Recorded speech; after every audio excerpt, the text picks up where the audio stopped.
नमस्कार, मैं हूं प्रदीप कुमार और आप देख रहे हैं हमारी खास पेशकश स्पष्ट के इस खास एपिसोड में हम बात करेंगे दिल्ली बीजेपी प्रदेश अध्यक्ष आदेश गुप्ता के साथ और उनसे जानेंगे दिल्ली में एमसीडी चुनाव को लेकर बीजेपी अपनी तैयारी को किस मुकाम तक पहुंचा पाई है और क्या आगे विजन पेश कर रही है, वापसी की क्या तैयारियां हैं।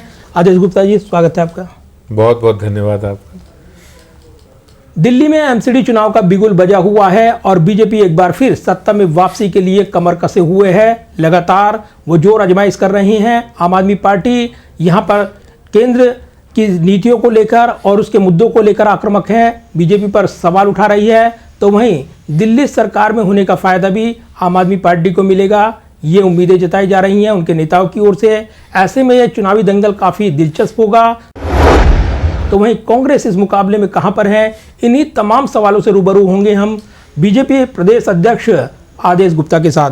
गुप्ता जी, आपसे शुरुआत करेंगे और इस मुकाबले में एमसीडी के हम देख रहे हैं लगातार नए नए मोड़ और ख़ास तौर से शुरुआत अगर देखें तो यहाँ पर जो सवाल उठे हैं, ख़ास तौर से जो टिकट को लेकर जो वितरण हुआ, सबसे पहला तो सवाल यही हो जाता है कि करप्शन को लेकर बड़े सवाल उठ रहे हैं और आम आदमी पार्टी पर निशाना है। बीजेपी को एक अच्छा मौका मिल गया है। बिल्कुल, देखिए, आम आदमी पार्टी जो बहुत ईमानदारी की कस्में खाते थे और ये कहते थे हमसे ज़्यादा कोई ईमानदार नहीं है, लेकिन आज वो बहुत बड़े भ्रष्ट निकले हैं। आप अगर टिकट वितरण की बात करें तो इन्होंने लोकतंत्र का जनाजा उठा दिया। आम आदमी पार्टी के अंदर इन्होंने पैसे देकर टिकटें बेचकर लोकतंत्र की हत्या की है। इस पूरे चुनावी अभियान में वो एक्सपोज हो गए हैं कि आम आदमी पार्टी कार्यकर्ताओं को छोड़कर वो पैसे वालों को पैसे लेकर टिकट बेच रहे हैं। जो लोग टिकट बेच रहे हैं उनसे आप ईमानदारी की क्या उम्मीद कर सकते हैं? कैसे वो स्वच्छ प्रशासन दे सकते हैं?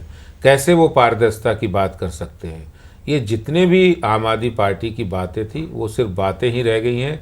आज वो पूरी तरह से जनता के सामने एक्सपोज हो चुके हैं, उनकी बेईमानी लोगों के सामने आ गई है। और यही नहीं, जब अप्रैल में चुनाव होने हुए थे उस समय भी कई ऐसे उम्मीदवार जिनसे आम आदमी पार्टी के नेताओं और मंत्रियों ने पैसे लिए थे और फिर उनके स्टिंग भी सामने आए थे। तो इन सब बातों से ये लगता है कि आम आदमी पार्टी राजनीति में सिर्फ टूरिज्म के लिए आई है, सिर्फ पैसे कमाने के लिए आया है, सिर्फ भ्रष्टाचार करने के लिए। लेकिन वो तो कहते हैं बदलाव के लिए आए हैं, राजनीति में एक नई शुरुआत उन्होंने की है। और जो उनके विरोधी हैं वो उन पर वो आरोप लगाते हैं, दरअसल उनमें कोई तथ्य नहीं होते हैं और उसके बाद वो बेमानी साबित होते हैं। तो केंद्रीय एजेंसियों के दुरुपयोग के भी आरोप आम आदमी पार्टी ने लगाए हैं, सवाल उठाए हैं बीजेपी पर। देखिए, 8 साल हो गए आम आदमी पार्टी को दिल्ली में सरकार हुए, लेकिन 8 सालों में उन्होंने कोई भी गुणात्मक परिवर्तन दिल्ली में नहीं किया है। अगर हम सार्वजनिक परिवहन की बात करें तो डीटीसी बसों को 11,000 बसों को देने की बात की थी, आज वो बसें 3,600 रह गई। पहले से भी 6,600 थी, उससे भी 3,000 बसें कम हो गई। नई बसें खरीदने के लिए टेंडर किया तो उसमें 5,000 करोड़ रुपए का भ्रष्टाचार किया। जब दिल्ली के मुख्यमंत्री नहीं थे उस समय कहते थे कि हम कहीं भी शराब के ठेके नहीं खुलने देंगे, लेकिन उन्होंने नई शराब पॉलिसी बनाई और वो इसलिए बनाई क्योंकि शराब के ठेकेदारों को, शराब माफिया को फ़ायदा पहुंचा सके और उस फ़ायदे का कट मनी अपने ले सके। इसीलिए उन्होंने उनका कमीशन 2% से बढ़ा के 12% किया और आपने कई स्टिंग देखे होंगे जो 12% का 6% उन लोगों तक पहुंचा है। तो ये जो राजनीति में हिपोक्रेसी है उसको लाने का काम अरविंद केजरीवाल ने किया है कि आप जनता के सामने कुछ बोले, लेकिन वास्तव में इनके जो व्यवहार है, इनका जो आचरण है वो भ्रष्टाचार से भरा हुआ है। एक भी कोई पॉलिसी इन्होंने बिना भ्रष्टाचार के नहीं बनाई है। जितनी भी, चाहे कोई भी काम किया हो, चाहे इन्होंने डीटीसी बस खरीद में काम किया हो या फिर इन्होंने दिल्ली जल बोर्ड के अंदर घोटाला की बात हो, या जो अरविंद केजरीवाल ये कहते थे ये सारी बिजली कंपनियां भ्रष्ट है, वही बिजली कंपनियों के अंदर आम आदमी पार्टी के डायरेक्टर को लगाकर वहाँ उन्होंने उनके साथ करोड़ों रुपए का घोटाला किया, करोड़ों रुपए की सेटिंग की है। लेकिन हमने देखा है आम आदमी पार्टी और उनके नेता खासतौर से कहते हैं कि भाई आप आरोप लगाते हैं लेकिन वो सच नहीं होते हैं, और ख़ासतौर से सत्येंद्र जैन का हवाला देते हैं कि उन पर जो आरोप लगाए गए हैं वो साबित नहीं हुए, केवल वो जो उनके तथ्य हैं बिल्कुल गलत हैं, और खुद अरविंद केजरीवाल चुनौती देते नजर आए हैं कि आखिर उन पर आरोप क्या है, ये साबित करके दिखाए बीजेपी। देखिए, बीजेपी क्या साबित करेगी? बीजेपी ने जो गंभीर आरोप उठाए थे, जो मुद्दे उठाए थे, आज वो सच साबित हो रहे हैं। आज सत्येंद्र जैन हो या अरविंद केजरीवाल हो, उनके पास कोई जवाब नहीं है। अगर वो इतने ही सच्चे होते, अगर उनके पास सबूत होते अपनी बेगुनाही के, तो वो कोर्ट में पेश करते। भाई सत्येंद्र जैन अगर 6 महीने से जेल में है तो उनको भारतीय जनता पार्टी ने जेल में नहीं डाला है, उनको किसी जांच एजेंसी ने जेल में नहीं डाला, उनको तो कोर्ट के ऑर्डर से वो जेल में है। क्यों किस तरह से उन्होंने हवाला कारोबारियों से पैसे का ट्रांजैक्शन किया, मनी लॉन्ड्रिंग की, किस तरह से उन्होंने उस पैसे का मिसयूज़ करके यहाँ पर प्रॉपर्टी खरीदी गई, और वो सारे सबूत, सारे लिंक मिल रहे हैं, तभी तो वो जेल के अंदर है। अगर अरविंद केजरीवाल सच्चे होते तो इस मुद्दे पर कुछ बोलते, लेकिन इस मुद्दे पर उनके पास बोलने के लिए कुछ नहीं है, इसलिए वो मुद्दे को घुमाने के लिए वो दूसरी बातें कर रहे हैं। वो तो ये भी कहते हैं कि उनके उप मुख्यमंत्री पर निशाना साधा गया, केंद्रीय एजेंसी के जरिए, सीबीआई के जरिए, उनके घर से कुछ नहीं मिला, केवल डराने धमकाने के लिए कार्रवाई हुई है।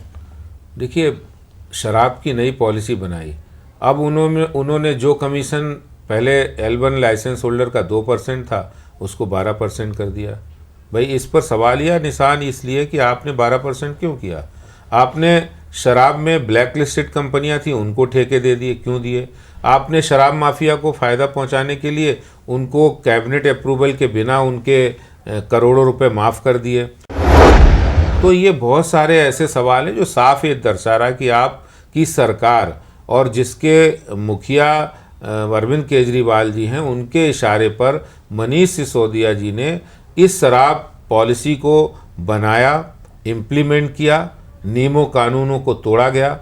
अनऑथराइज कॉलोनी हो, गांव हो, क्लस्टर हो, वहाँ कोई भी शराब का ठेका दिल्ली के बिल्डिंग बायलॉज के मुताबिक नहीं खुल सकता, लेकिन इन्होंने वहाँ भी खुलवाए। और अब जब सारा चीज़ें बाहर आ गई हैं कि इन्होंने करोड़ों रुपए शराब माफिया से मिलकर कैसे कैसे पैसे लिए हैं, तो इन्होंने वो शराब पॉलिसी वापस ले ली। और ये वापस लेने से पहले कहते थे कि हमने ये शराब पॉलिसी इसलिए बनाई कि दिल्ली का रेवेन्यू बढ़ेगा, लेकिन जब वापस ली तो कह रहे रेवेन्यू तो घट गया है। तो ये वो बातें हैं जो साफ उस तरफ इशारा करती है कि दिल्ली के अंदर जब शराब पॉलिसी या शराब माफिया के भ्रष्टाचार किया, अब ये कह रहे कि जांच एजेंसी इनके ऊपर दबाव डाल ली। भाई जांच एजेंसी कोई गलत आदमी हो, कोई भ्रष्टाचारी हो, उन्हीं को तो जांच करेगी। आपके पास अगर बेगुनाही के सबूत है तो आप दीजिए, कानून तो कानून के हिसाब से काम करेगा। वो तो कहते हैं प्रभावित कर रहे हैं, और यहाँ जिस तरीके से हवाला देते हैं कि इस पूरे मामले में भी ऐसा ही हुआ है, जब उनकी जमानत को अर्जी को आखिरी मुकाम तक पहुंची तो तबादला हो जाता है। कई चीज़ें हैं जो इस पूरे प्रकरण में सामने आती हैं, तो कहीं ना कहीं वो बड़े सवाल उठाते हैं और ये कहते हैं कि असल में वो जो आरोप केंद्रीय एजेंसियों की ओर से हैं, दरअसल उसमें तथ्य नहीं है और वो सिर्फ बीजेपी की शह पर काम करती हैं एजेंसियाँ। ये आरोप सीधे आप पार्टी के नेता लगाते हैं। अगर तथ्य नहीं है तो इतनी घबराहट क्यों है? अगर स्टिंग और सबूत नहीं है तो इतनी घबराहट क्यों है केजरीवाल जी? आप ये बताइए कि आप शराब मुद्दे पर कोई जवाब नहीं दे पाए। आपने विधानसभा बुला ली, आपने कह दिया कि विधायकों को खरीद फरोख्त हो रही। तो मुद्दे को घुमाने के लिए आप बहुत सारे मुद्दे ला रहे हैं, लेकिन जो असली मुद्दा है कि शराब माफिया से मिलकर जो आपने हजारों करोड़ रुपए का भ्रष्टाचार किया, उस पर आपने जवाब नहीं दिया, क्योंकि जांच एजेंसियों को सही चीज़ें मिल गई हैं, सही लिंक मिल गए हैं कि कैसे आपने शराब माफिया को फ़ायदा पहुंचाया, क्यों पहुंचाया। साफ बातें हैं। खुद जो उस पूरे शराब पॉलिसी में लोग इन्वॉल्व थे वो सरकारी गवाह बने और वो कह रहे हैं कि इन्होंने इसलिए 2% से 12% किया ताकि 6% वो अपने जेब में ले सके। तो आदेश जी, ये मानकर चला जाए कि इस चुनाव में भ्रष्टाचार एक बड़ा मुद्दा है बीजेपी की ओर से, और इसी को सबसे बड़ा हथियार आप बना रही हैं, जब वार्ड वार्ड प्रचार हम देख रहे हैं, आपका कैंपेन हम देख रहे हैं। देखिए, भ्रष्टाचार भी एक बहुत बड़ा मुद्दा है। इसके अलावा दिल्ली के अंदर प्रदूषण की समस्या भी एक बड़ा मुद्दा है। 8 साल में यमुना सफाई हो या वायु प्रदूषण हो, दोनों मुद्दों पर कई बार केजरीवाल जी ने कहा हम यमुना को हर ऐसा साफ कर देंगे, लंदन की टेम्स नदी जैसा बना देंगे और हर कोई व्यक्ति वहाँ डुबकी लगा सकता है। प्रदूषण वाले मसले पर भी उन्होंने किया, लेकिन ना ही प्रदूषण पर और ना ही यमुना सफाई पर उन्होंने धेले भर का काम किया। आज मैं नजफगढ़ ड्रेन के एक एसटीपी प्लांट का विजिट करने गया, जो कि पूरी तरह बंद पड़ा है। मशीनें जंग लग गई है। जिस दिल्ली की अधिकांश कॉलोनियों का गंदा पानी, सीवरेज का पानी नजफगढ़ ड्रेन से होता हुआ यमुना जी में जाता है। आपने नजफगढ़ ड्रेन की सफाई नहीं की 8 सालों में। 1 करोड़ रुपया सिर्फ आपका बजट है सफाई के लिए, जबकि आपका प्रचार पर खर्चा 800 करोड़ रुपया है। तो ये दिल्ली की जनता को जहरीला पानी यमुना जी में दे रहे हैं, जहर दे रहे हैं। इसकी जिम्मेदार कौन है? जिम्मेदार तो अरविंद केजरीवाल जी। आप 8 सालों में नहीं कर पाए, चुनाव आ गया तो 3 नवंबर को मनीष जी कह रहे हैं कि हम नजफगढ़ ड्रेन के लिए सफाई का एक टास्क प्लान बनाया। तो इस सवाल है कि सिर्फ बातें कब तक चलेंगी, कब तक दिल्ली की जनता सिर्फ बातें सुनेगी जहाँ कोई काम नहीं होगा, सिर्फ बातें हैं, झूठे वादे हैं, कब तक दिल्ली की जनता सुनेगी? प्रदूषण को लेकर हमने देखा है एक बड़ी लड़ाई, और ख़ास तौर से यमुना के किनारे जब आपके सांसद पहुंचे, वहां पर वो लड़ाई देखी। फिर उनके अधिकारियों की ओर से उन्होंने दिखाया कि वो केमिकल जिस पर आरोप लगाए जा रहे थे, वो केमिकल साफ करने के लिए था, अधिकारी उससे पानी से नहाते नजर आए। तो एक बड़ी राजनीति घमासान यहाँ पर देखने को मिला है। इसमें सच्चाई कितनी है कि प्रदूषण कम करने के लिए केंद्र सरकार गंभीर नहीं है, या दिल्ली सरकार की क्या इसमें जिम्मेदारी बनती है? देखिए, सबको पता है कि 2016 के अंदर जब ये प्रदूषण की समस्या बहुत बढ़ी, अरविंद केजरीवाल दिल्ली के मुख्यमंत्री के तौर पे तब से जब भी प्रदूषण होता है तब पंजाब और हरियाणा की सरकारों को गालियां देते थे। पराली वहाँ जलाई जाती है जिसका धुआं दिल्ली में आता है, जो कि दिल्ली के अंदर PM10 और PM 2.5 के स्तर को बढ़ा देता है और दिल्ली में पॉल्यूशन होता है, जिससे दिल्ली के लोगों को खांसी, फेफड़ों से संबंधित और दमे से संबंधित बीमारियां होती, यहाँ तक कि टीबी भी होती है।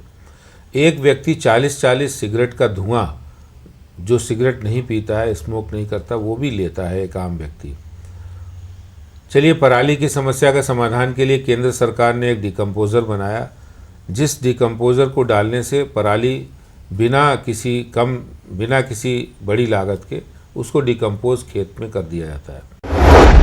लेकिन यही केजरीवाल जी चुनाव से पहले पंजाब में जब इनकी सरकार नहीं थी तो बोले हमारी सरकार आएगी, हमने बहुत बड़ी बड़ी कंपनियों से बात कर ली है, पराली के लिए मशीनें लगाएंगे और पराली से इतने अच्छे अच्छे सामान बनेंगे, पराली से उनको किसानों को पैसे भी मिलेंगे 1000 रुपये प्रति एकड़, और पराली की समस्या का समाधान होगा तो पंजाब में भी प्रदूषण नहीं होगा, दिल्ली में भी उसका प्रदूषण का असर नहीं होगा।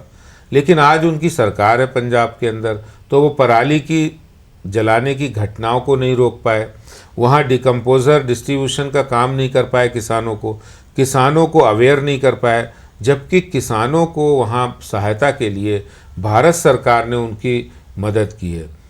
दिल्ली के अंदर वो पराली पर झूठे प्रचार करते रहे कि हमने डिकम्पोज़र बांट दिया है।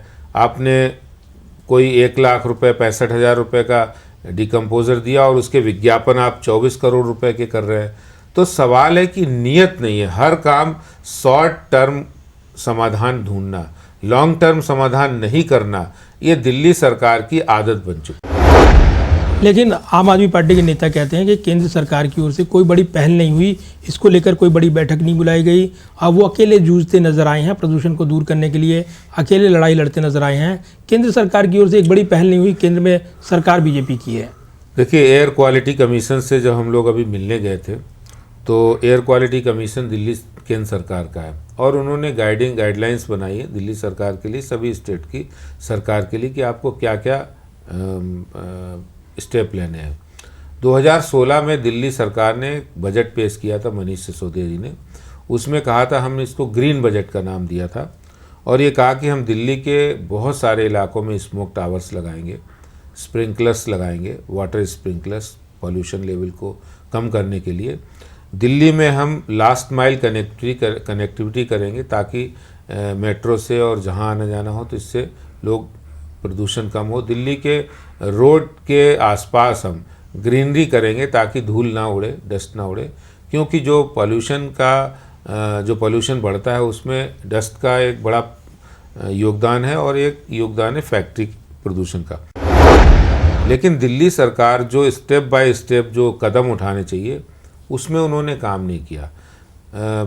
इलेक्ट्रिकल व्हीकल्स को प्रमोट करना हो तो मैं ये समझता हूँ कि अगर ये समस्या एक ऐसी समस्या है जिसमें केंद्र सरकार और दिल्ली सरकार दोनों के सहयोग की आवश्यकता है। अगर केंद्र सरकार अपना सहयोग दे रही हो, दिल्ली सरकार उसको सहयोग को नहीं ले रही है या वो कोऑपरेट नहीं कर रहे हैं, तो इसमें दोषी दिल्ली सरकार है, क्योंकि उनकी मंशा, उनकी इच्छा नहीं है, उनकी इच्छा शक्ति नहीं है दिल्ली सरकार की कि वो समस्याओं के समाधान करे। वो जल्दी से जल्दी चाहते हैं कि हम कैसे हमारी सरकार दूसरे राज्यों में बन जाए। अरे दिल्ली की जनता ने आपको चुना है, तो दिल्ली में जो समस्याएं उनके समाधान के लिए रास्ते निकालिए। सिर्फ अपनी नाकामियों पर केंद्र सरकार के ऊपर ठीकरा फोड़ना या एमसीडी के ऊपर ठीकरा फोड़ना, ये दिल्ली की जनता के साथ बहुत बड़ी नाइंसाफ़ी है और धोखेबाजी है। पिछले दिनों हमने देखा कालकाजी में जो फ्लैट्स और ख़ासतौर से स्लम एरियाज़ के लिए जो बनाए गए, उनको जो प्रधानमंत्री ने संबोधन भी दिया, उनके लिए, गरीबों के लिए जो पीड़ा देखने को मिली। लेकिन क्या वजह है कि दिल्ली के गरीबों का वोट बैंक बीजेपी की तरफ नहीं आता, और वो स्लम का एरिया हो चाहे अनऑथराइज कॉलोनियों का इलाका हो, वहाँ बड़ा वोट बैंक जो है वो आप पार्टी की तरफ शिफ्ट हो गया है कांग्रेस के बाद। तो एक बड़ी चुनौती है आपके लिए उसको अपने पाले में लाने की। भारतीय जनता पार्टी जो कहती है वो करती है। हमारे प्रधानमंत्री जी ने जो कहा वो किया। देखिए, प्रधानमंत्री जी ने जहाँ झुग्गी वहीं मकान। पहले झुग्गी वासियों को बाहरी इलाकों में मकान दिए जाते थे और वो वहाँ से छोड़ कर आ जाते थे, क्योंकि उनकी रोजी रोटी वहाँ नहीं थी। उनकी रोजी रोटी वहीं थी जहाँ क्लस्टर होता था। प्रधानमंत्री जी ने जब ये योजना जो कि भेजी दिल्ली सरकार को, तो दिल्ली सरकार ने उसको 2-3 साल लटकाए रखा, क्योंकि इनका काम है लटकाना, अटकाना, भटकाना। अब इन्होंने जब अटकाए रखा तो बहुत सारे काम रुके हुए थे। प्रधानमंत्री जी और केंद्र सरकार ने पहल की, और उसमें से 675 जो झुग्गी क्लस्टर है उसमें 400 झुग्गी क्लस्टर ऐसे जो कि केंद्र सरकार की ज़मीनों पर है। उन्होंने ऐसा नियम बनाया कि इसको काम केंद्र सरकार करेगी, और केंद्र सरकार ने आज दिल्ली में 17,000 फ्लैट बनकर तैयार हैं। 3,024 फ्लैट अभी कालकाजी में दिए हैं। जेलरवाला बाग आदर्श नगर में बनकर तैयार है। कठपुतली कॉलोनी में 3,000 फ्लैट बनके तैयार हैं। तो ऐसे करके पूरी दिल्ली के हर क्लस्टर को वहीं पर एक साफ, स्वच्छ, सुंदर वातावरण का मकान, जिसमें अपनी रसोई होगी, जिसमें अपना वॉशरूम होगा, जिसमें अपना बेडरूम होगा, गरीब व्यक्ति, और हवादार मकान होंगे। बच्चों को खेलने के लिए पार्क होंगे, उनको जीना ना चढ़ना पड़े, बुजुर्ग और बीमार लोगों के लिए उसके लिए लिफ्ट लगाई गई है, और इतना सुंदर है, सुरक्षित है कि गेटेड बाउंड्री भी है। तो मैं ये समझता हूँ कि प्रधानमंत्री जी और भारतीय जनता पार्टी हमेशा अपने वादों को पूरा करने के लिए तत्पर रहते हैं, और ये काम प्रधानमंत्री जी ने करके दिखाया है, भारतीय जनता पार्टी ने किया है। हम सभी दिल्ली वासियों को, सभी दिल्ली के झुग्गी वासियों को जहां वो रहते हैं वहीं पक्का मकान देने का हमने वचन भी लिया है, और वचन पत्र भी दिया है, और आगे भी हम ये काम करें। लेकिन हम देख रहे हैं दिल्ली की राजनीति का जो मिजाज है, और जिस तरीके भौगोलिक अगर बात करें दिल्ली की, वहाँ पर हर स्टेट से आदमी हैं, हर स्टेट का यहाँ पर कल्चर देखने को मिलता है। तो ऐसे में जो विधानसभा में नतीजे आते हैं वो बिल्कुल उलट आते हैं। आपके पक्ष में नहीं आए दिल्ली में कई विधानसभा चुनाव हुए। और केंद्रीय मुद्दों की बात करें तो दूसरे राज्यों में बीजेपी केंद्रीय मुद्दों को भरपूर आगे लाती है, लेकिन यहाँ वो नहीं चल पाते। ऐसा लगता है आपको कि यहाँ पर स्थानीय मुद्दे ज़ोर शोर से हावी हैं और इसका फ़ायदा केजरीवाल सरकार को मिला है? देखिए, ऐसी बात नहीं। केजरीवाल सरकार ने यहाँ कोई काम किया ही नहीं है। यहाँ पर अधिकांश काम केंद्र सरकार के से हो रहे हैं, चाहे वो जहाँ झुग्गी वहीं मकान हो, चाहे वो दिल्ली के अंदर हर घर में नल से जल पहुंचाने की बात हो जिसमें दिल्ली सरकार विफल हुई है, दिल्ली के अंदर इंफ्रास्ट्रक्चर डेवलपमेंट की बात हो, 60,000 करोड़ रुपया नेशनल हाईवे अथॉरिटी के द्वारा दिल्ली में लगाया गया, जिससे कई एक्सप्रेस पे अभी टनल प्रगति मैदान में टनल बनाने का काम जो 1,000 करोड़ रुपए का प्रोजेक्ट वो भी केंद्र सरकार ने किया है। यमुना के किनारे जो सुंदरीकरण किया गया वो भी केंद्र सरकार के द्वारा किया जा रहा है। जो सबसे बड़ा इको पार्क, विश्व का सबसे बड़ा इको पार्क वो भी बदरपुर में बनाया जा रहा है, वो भी केंद्र सरकार के द्वारा बनाया जा रहा है। बायोडाइवर्सिटी पार्क हो, भारत दर्शन पार्क हो, भारत बंधन पार्क हो, कई पार्क बनाने का काम, डेवलपमेंट का काम मोदी सरकार कर रही। उन कामों को भी हम आगे बता रहे हैं लोगों को। इसके साथ ही साथ निगम के बहुत से काम हैं। निगम ने अच्छे पार्क बनाए हैं, निगम ने कूड़ा घरों को समाप्त कर दिया है, 500 कूड़ा घरों को समाप्त करके वहाँ अच्छे जन रसोई, जन लाइब्रेरी, वहाँ पर सुंदर community centre, senior citizen centre बनाए हैं। बहुत सारे काम दिल्ली नगर निगम और केंद्र सरकार ने किया है। हम उन कामों को लेकर जनता के बीच जा रहे हैं। इस एमसीडी चुनाव में कांग्रेस की चुनौती को कैसे देख रही है बीजेपी? देखिए, कांग्रेस एक बड़ा राजनीतिक दल है, वो अपना चुनाव लड़ रहा है और मुझे लगता है कि लोकतंत्र में विपक्ष का होना और अन्य दलों का होना बहुत आवश्यक होता है। जनता जनार्दन जिसको समर्थन करती वही जीतता है। तो ऐसे में कांग्रेस धीरे धीरे अपने चुनाव प्रचार में लगी हुई है। मुझे लगता है कि भारतीय जनता पार्टी के प्रति लोगों का विश्वास और लोगों का प्यार हमें आगे बढ़कर मिल रहा है। भारतीय जनता पार्टी, हम लोग चुनाव जीतने वाले हैं। अब पार्टी ये भी कहती है कि कांग्रेस कि जहाँ पर वो मजबूत है तो उसको वोट मिलने चाहिए, अगर कांग्रेस की तरफ वोट शिफ्ट होता है तो वो फ़ायदा पहुँचाएगा बीजेपी को। देखिए, ये उनका कैलकुलेशन है। भारतीय जनता पार्टी एक तरफा जीतने वाली है। इसमें कांग्रेस पार्टी आ जाए नहीं आ जाए उससे कोई फ़र्क नहीं पड़ता। आम आदमी पार्टी तो अभी आई है 2017 में, 2012 में तो नहीं थी। 2012 में भी हम जीते थे, 2007 में भी आम आदमी पार्टी नहीं थी, तब भी हम चुनाव जीते थे। तो सवाल ये है कि आम आदमी पार्टी से जनता अब बहुत नाराज़ है, क्योंकि इन्होंने जो जो वादे किए। अब आप कोरोना समय की बात करें, कोरोना के समय चुनाव तो नहीं था, लेकिन तब भी भारतीय जनता पार्टी के लोग, कार्यकर्ता सेवा के कामों में आगे रहे थे। हमने करोड़ों लोगों को भोजन पहुंचाया, राशन पहुंचाया। हमने लाखों लोगों को सैनिटाइज़र, मास्क और सेवा के काम किए। तो हमने दिल्ली की जनता को कठिन से कठिन परिस्थितियों में दिल्ली की जनता के साथ नहीं छोड़ा है, पीठ कभी नहीं दिखाई। धन्यवाद बात करने के लिए टोटल न्यूज़ के साथ। और स्पष्ट के खास पेशकश में आपने देखा है जिस तरीके से बात की गई है। बीजेपी दिल्ली प्रदेश के अध्यक्ष हैं आदेश गुप्ता, और जिस तरीके से चुनावी माहौल है, करप्शन का मुद्दा हो या फिर प्रदूषण का मुद्दा हो, ये तमाम ऐसे मुद्दे हैं जो इस चुनाव में छाए रहेंगे। एंटी इनकम्बेंसी फैक्टर की बात हो या फिर वो तमाम मुद्दे जो जनता से जुड़े हैं, उनके हितों से जुड़े हैं, उस पर एक बार फिर दावा कर रही हैं यहाँ पर बीजेपी के प्रदेश अध्यक्ष की वापसी तो बीजेपी की होगी। ऐसे में जनता जनार्दन किसका साथ देती है ये देखने वाली बात होगी। इसका फैसला तो दिल्ली की जनता ही करेगी। इस एपिसोड में आज बस इतना ही। मुझे दीजिए इजाज़त, फिर मिलते हैं एक नए एपिसोड के साथ। तब तक के लिए नमस्कार।